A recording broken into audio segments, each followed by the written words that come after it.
তো দেখো বড় মাছ এসেছে কাতলা মাছ। তো এটা ওজন হচ্ছে প্রায় 13 কেজি। মাছটা কিন্তু এখনো জ্যান্ত আছে, নড়াচড়া করছে, তোমরা দেখে বুঝতেই পারবে আশা করি। আর দেখছো আর মোটরখানে করে মাছ এলো, কিন্তু আজকে আমি মাছ কিনতে পারিনি, কারণ হচ্ছে যে আজ আমি বেশি পয়সা আনিনি, ওই জন্য আমি মাছ কিনতে পারিনি। ভেবেছিলাম যে অল্প স্বল্প মাছ কিনতে, কিন্তু রুই কাতলা মাছ এসেছিল, রুই কাতলা ওইসবই মাছ এসেছিলো বেশি আজকে, ওই জন্যে কিনতে পারিনি। আর অল্প আমি ভেবেছিলাম যে ব্যাগেই টাকা, কিন্তু মা টাকাটা বার করে নিয়েছিল, দোকান গিয়েছিল, ওই জন্য। আর দেখো এখানে, আর এই মাছগুলো কিন্তু খুবই ছোট ছোট দেখা, সিলভার কাপ মাছগুলো প্রচণ্ড ছোট। দেখো আমি জুম করেছিলাম বলে একটু বড় বড় দেখাচ্ছিল। আর এখানে দেখো গলদা চিংড়ি, তার সাথে অনেক রকমের মাছ আছে, আর মাছগুলো প্রচণ্ড লাফাচ্ছে, রাস্তায় চলে গেছে। দেখো আমি মাছ কিনে ঘুরে বাড়ি যাচ্ছি। আর হ্যাঁ, এইখানে আমি দাদুর জন্য অপেক্ষা করছি, দাদু কিন্তু আসেনি, তো অবশেষে চলে এসছে। আর আমি দেখো এখন হারালার মোড়ে আছি, তো দাদু এখানে একজনকে মাছ দিচ্ছে। কি দাদুর জন্য আমি অপেক্ষা করছি, দাদু এখানে আমাকে বলছে যে তুই আমি বলছি তোমার জন্য দাঁড়িয়ে আছি, তুমি চলো না, বলছে অন্যদিন মাছগুলো যাস না, তো আজকে দাঁড়িয়ে আছি। আমি পাইনি, সেই জন্য দাঁড়িয়ে আছি।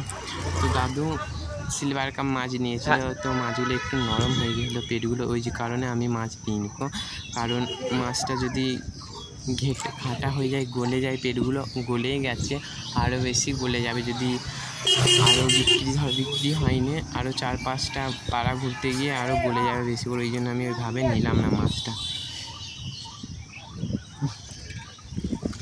আর এখানে দেখো একটা মনসা মন্দির আছে, আর এই মনসা মন্দিরটা আমার খুব সুন্দর লাগে, খুবই ভালো হয়েছে মনসা মন্দির। আর তোমার যখন আমি বাড়ি যাচ্ছিলাম, প্রকৃতির দৃশ্যটা দেখলাম, কেন 60 টাকা সকালটা পুরো খুব সুন্দর, হাওয়া খেতে আমার খুব সুন্দর লাগে, যত তাড়াতাড়ি ছেড়ে দেবে ততই ভালো। যে পরিবেশটা হয় সেই পরিবেশটা আমার খুব ভালো লাগে। আর যারা সকালে উঠতে পারে না, তারা একবার উঠে দেখবে সকালের পরিবেশটা, চারিদিকে খালি কোকিলের ডাক আর কোকিলের ডাক। আর এই দিকে দেখো মেঘটা পুরো পরিষ্কার, আর চারিদিক খালি সবুজ আর সবুজ। সকালে যে হাওয়াটা গায়ে লাগে, সে হাওয়াটা বলে নাকি ভালো, তো সকালের হাওয়াটা গায়ে নেওয়া ভালো, এটা কিন্তু ডাক্তারও বলে।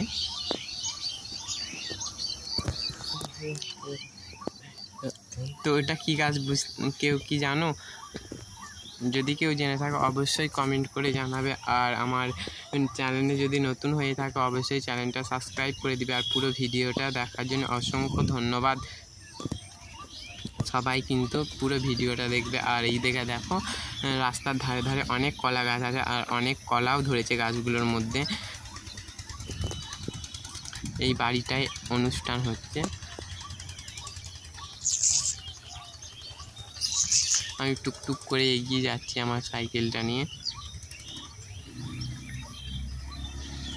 বাড়ির পথে পুরো।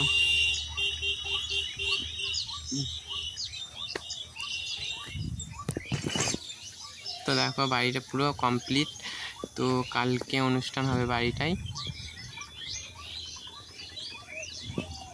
আর ওপারে আমার দিদি। আর দেখো বেলা 10টার দিকে আমি একটা ভিডিও করে নিলাম, তো তোমরা পুরো ভিডিওটা দেখতে থাকো, অবশ্যই ভালো লাগবে আশা করছি। তারপরে একটু ঘুরতে যাওয়া বাবার তলার দিকে, তারপর আবারও প্রকৃতিকে সৌন্দর্যটাকে তুলে ধরা। তো দেখো এটা আজকেকার ভিডিও। তো এদিকটাও কিন্তু চারিদিকে সবুজ আর সবুজ, এগুলো হচ্ছে গমা গাছ, বাদাম গাছ। আর দেখো আমি কিন্তু ঘর চলে এসেছি, এখন আমি নামলাম সাইকেল থেকে। আর আমি মাকে এদিক ওদিক খোঁজাখুঁজি করছি, মা ছিল না, মা কলে জল আনতে গিয়েছিলাম।